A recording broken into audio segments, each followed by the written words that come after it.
Hello, this is David Erickson with the eStrategy Internet Marketing blog at e-strategyblog.com. For today's marketing podcast, I'm going to take a look at Google News. Google News has recently updated their look and feel and the layout of this section of the search engine, the news section of the search engine. You can see here I am logged in right now, and let's just take a tour. Along the left-hand side in the navigation bar, they have added top stories here. Top stories are the stories that a lot of news organizations are reporting on right now. So you've got BP in the news, New York Yankees, Steinbrenner recently died, so they're in the news. Mel Gibson had another racist rant, so he's in the news. And the movie Inception debuted over the weekend, and so there's the Inception trailer as one of the top stories. And further down then, next you have starred items. So when you star a group or a story, you can add that to your starred list, and that's where those will appear. So if you are pressed for time and you just want to scan through stuff to read it later, you can just star groups of stories or individual stories, and that will appear in your starred list.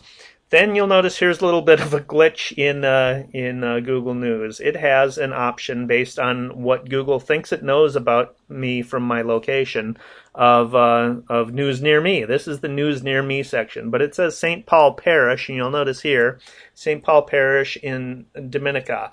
I am in St. Paul, Minnesota, so that clearly is not correct. However, I don't know whether this weather information is accurate or not, but it is fairly accurate with what we have right now in St. Paul, Minnesota. But you'll see that also it is pulling stories from the Pioneer Press, so that is a St. Paul area newspaper. Below that, we actually do have the St. Paul, Minnesota module that I entered manually so I could have accurate information. So that's a bit glitchy. They need to figure that out. And then because I added that St. Paul glitch, I've got St. Paul module. I've got St. Paul on the left-hand side here too. So they have some predefined lists.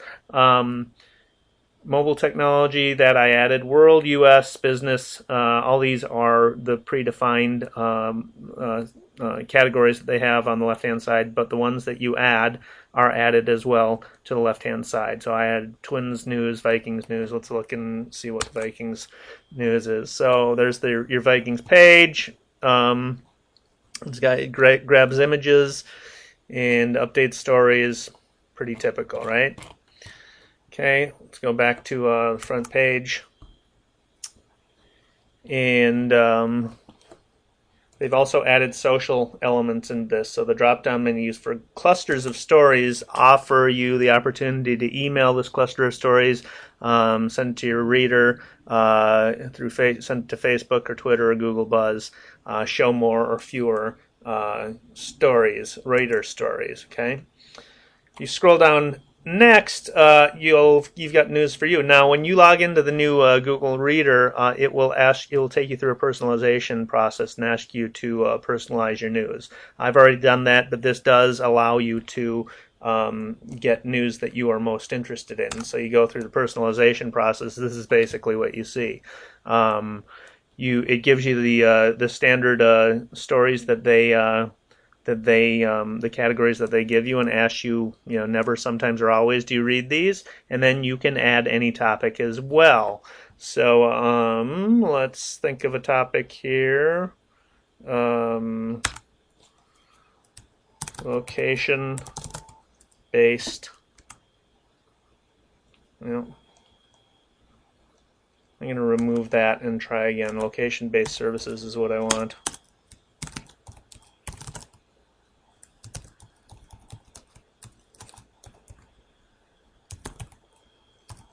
Like Foursquare. Okay, so I add that, and then sometimes I'll leave that as it is, and click Done. So then it will add that to my personalization stream. This little the personalized news, you can have it listed as it appears here. You can click sections, and it will rearrange it. as per section, so it'll group them by your categories that you've personalized, and you can also have a 2-column view. So, however you prefer looking at your stream of news, it allows you to some options in customizing that.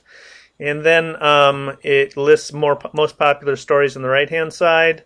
It gives you an opportunity to use Google Fast Flip. And spotlight stories are sort of more lasting type of stories. Let's take through add a section here. So in add a section, it offers you some pre-programmed sections that you can add to your feed, and I'm going to add open source to my feed. But also, let's take a look at this. You can create a custom section. You can add another local section.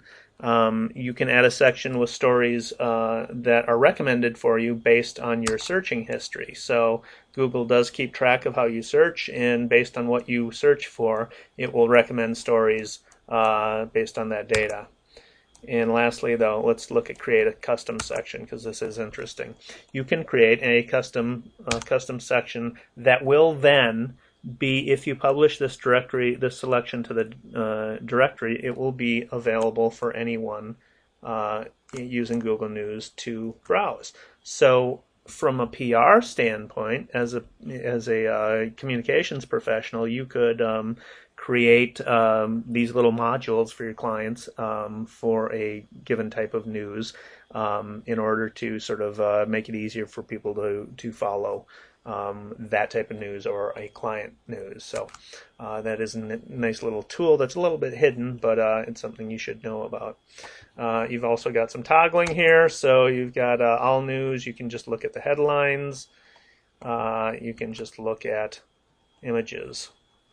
So that is most of the sections there. You also have the ability to change your news settings within your settings here. So you can get more news from given sources, less news from given sources if you're getting too much news from sources you don't like. And so those are some more customization options for Google News. So that's it. That's the Google News' new interface updated. And this has been a marketing podcast from the eStrategy Internet Marketing blog at e-strategyblog.com. Come to visit. Subscribe to the RSS news feed so you don't miss any posts. My name is David Erickson. You can find me here at the blog or on Twitter at @derickson.